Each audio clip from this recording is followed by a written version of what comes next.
आपका अपना news channel news 24x365 में आपका स्वागत है। आज फिर मालिकों को क्या है टूटा मजदूरों पर, उनको काम कराकर उन्हें ठेंगा दिखा दिया गया, अपने वादों से फिर से मुकरा गए। आज जब हम सेक्टर 12 लेबर कोर्ट परिसर में पहुंचे तो वहां देखा बहुत सारे मजदूरों की भीड़ थी। हमने जानना चाहा किस वजह से वहां भीड़ है, तो हमें बताया गया कि वीनस इंडस्ट्रीज़ के कॉरपोरेशन के मालिक ने उनके साथ किस तरीके से धोखा किया। पहले उन्हें काम पर बुलाया गया और बाद में जब उन्होंने अपना हक मांगा, अपनी सैलरी मांगी, तो उन्हें अंगूठा दिखा दिया गया और कहा गया कि आप जा सकते हैं अगर आप काम नहीं करेंगे, जबकि सरकार की गाइडलाइनों को भी उन्होंने अनदेखा किया है। बात करते हैं माननीय वीरेंद्र सिंह तोमर, जिन्होंने हमें बताया कि किस तरीके से उनके साथ धोखा हुआ है। देखते हैं इस रिपोर्ट को। हमें इस चीज़ का बड़ा दुख है कि एक तरफ हमें ये बोला गया कि हाँ आपकी पेमेंट आपको दी जाएगी, आपको कोई ऐसी परेशानी नहीं होगी, और उधर अगर हमारे कुछ मजदूर साथी गांव जाने की कोशिश भी किए भूखे प्यासे होने की वजह से, तो उन पर भी डंडे बरसाए गए। बड़ी मजदूरी से हम खाते हैं और इसी से हम अपना घर चलाते हैं, हमारा परिवार इसी से चलता है। हम और अगर हमें ये आश्वासन देकर, हमें जिस ढंग से धोखा देकर यहाँ पर रोका गया है और फंसाया गया है, अब इसकी जिम्मेदारी किसकी है? हम ये अपने पेमेंट के लिए एप्लीकेशन यहाँ पर उप श्रमायुक्त को देने आए हैं।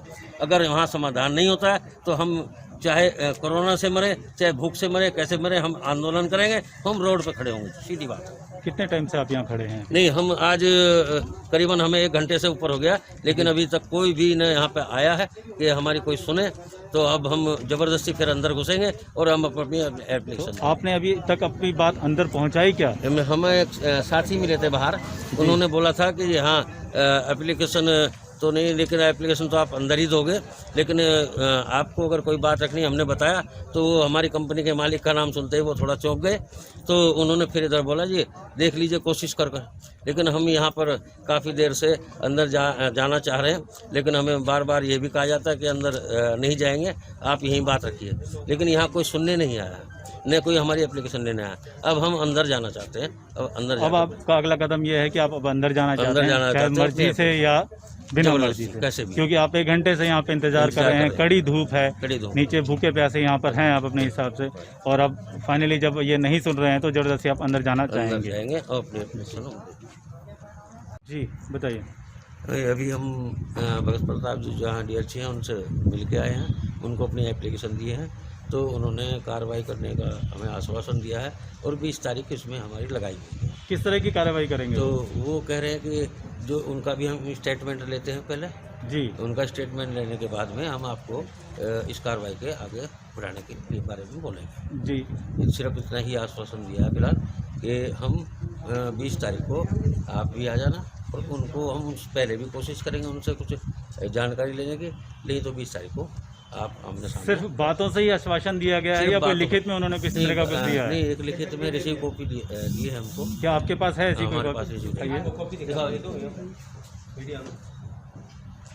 उन्होंने लिख के दिया है, रिसीव कॉपी दिया उसमें लगा दिया जी, और बाकायदा नोटिस, बोर्ड पे नोटिस लगाने के लिए बोला है जी, ताकि उनको भी सोचना उसके द्वारा हो जाए। तो आपको लगता है कि अब आपकी समस्याएं थोड़ी कुछ कम हो जाएंगी? नहीं, हमें अभी कुछ ऐसा नहीं लग रहा है, क्योंकि मालिक का जो बिहेव देखकर हमें अभी नहीं लग रहा है ये तो हमें जो लगता है, क्योंकि गवर्नमेंट वो सुप्रीम कोर्ट का एक ऑर्डर भी वो दिखा रहे हैं हमको कि भाई उन्होंने जो सुप्रीम कोर्ट का ऑर्डर है उसने 1 हफ्ते का टाइम इनसे मांगा है, इनसे ये जवाब देंगे, यानी कि जो हमारे प्रतिनिधि हैं, यानी कि उनसे बातचीत होगी, बातचीत के बाद में ये थोड़ा इसको आगे मतलब रखेंगे कि सुप्रीम कोर्ट में इन्होंने जो याचिका डाली थी उसमें उन्होंने 1 हफ्ते का टाइम गवर्नमेंट को दिया है जी। गवर्नमेंट उसका क्या जवाब देती है उसके बाद ही आपका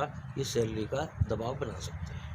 उन्होंने ये आश्वासन दिया, जो कि हम सुप्रीम कोर्ट सिर्फ उन्हीं की भाषा बोल रहा है अभी तक, तो वो अगर गवर्नमेंट हमारी भाषा बोलती है कि नहीं बोलती है, जिसने ये लॉकडाउन स्थापित किया और उसमें हमें मजबूर किया कि हम भूखे प्यासे, हमारे बच्चे भूखे प्यासे, और आश्वासन ये देकर हमको रखा कि पेमेंट सबको दी जाएगी, किसी को निकाला नहीं जाएगा, तो हम उसका भी जवाब सुनने चाहते हैं कि वो गवर्नमेंट क्या कहती है जी। तो ताकि इन मजदूरों का हाल तभी कुछ खुशहाल हो सकता है जब गवर्नमेंट इन मजदूरों के बारे में और सुप्रीम कोर्ट इनके बारे में कुछ सोचे। इससे अगला पड़ाव क्या होगा आपका? देखिए, अगर न गवर्नमेंट सुनेगी और न अगर कोर्ट भी नहीं हमारी तरफ ध्यान देगा तो हमारे मरना है। कोरोना में मरेंगे, भूखे प्यासे मरेंगे, तो इससे अच्छा तो फिर हम अपना आंदोलन को ढंग से आगे बढ़ाएंगे। और 22 तारीख को जबकि जो क्योंकि कानून जो है बदलाव इतने कर दिए राजस्थान, इसमें मध्य प्रदेश, यूपी में जो हमारे कानून हैं मजदूरों के प्रति थोड़ा सोचने वाले कानून थे, उनको ख़त्म करके बिल्कुल उन्होंने इनको फैक्ट्री मालिकों को खुली अथॉरिटी दे दिया है कि भाई आप कैसे भी काम कराइए, किसी ढंग से भी किसी को भी निकालिए, किसी को भी वो करिए। तो ये इस कानून के खिलाफ भी जो है 22 तारीख को हम प्रदर्शन करेंगे और उसके बाद आगे लड़ाई जारी रखेंगे अगर हमारे कोई भी समाधान नहीं होता है।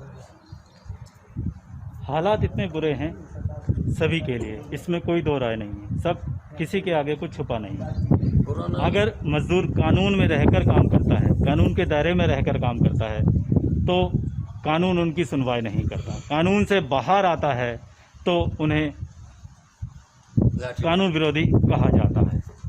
कहाँ जाए मजदूर? ना घर में खाने को है, ना बार का हम, मरने पर मजबूर है, हालत बहुत ही लाचार हैं।